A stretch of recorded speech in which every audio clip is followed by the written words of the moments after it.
Respublikasi Prezidentining 2019-yil 7-iyuldagi 43-54 sonli O'zbekiston Respublikasi aholisiga axborot kutubxona markazini takomillashtirish to'g'risidagi qarori yuzasidan 186 ta kutubxona markazlari respublikamiz bo'yicha tashkil etildi.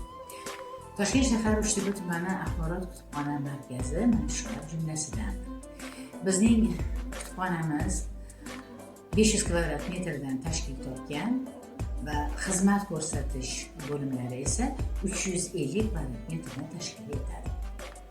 2020-yildan buyon kutubxonamizda kitobxonlar uchun kitob javonlari, ya'ni stilaj kompyuterlarga mablag' yo'qligi tufayli sotib olinmagan edi.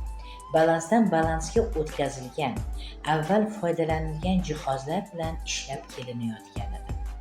2025-yili tanlovda ishtirok etib, O'zbekiston Respublikasi Oliy Majlisi huzuridagi fuqarolik jamiyati institutlarini qo'llab-quvvatlash jamoat fondi talablarini boshqarish bo'yicha komissiyasi tomonidan Toshkent shahar Sog'lom ona va bola, ayollar, yoshlarni qo'llab-quvvatlash markaziga ajratilgan Mutolaa ilm baxt kaliti granti doirasida O'zbekiston Respublikasi Oliy Majlisi huzuridagi fuqarolik jamiyati institutlarini qo'llab-quvvatlash jamoat fondining Toshkent shahar bo'linmasi orqali 100 million so'm pul ajratildi.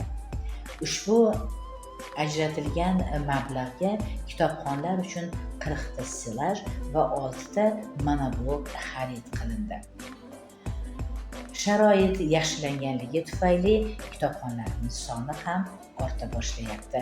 Yuqorida sanab o'tilgan tashkilotlarga Uchtepa tumani kutubxona rahbariyati va xodimlari o'z minnatdorchiligimizni bildiramiz.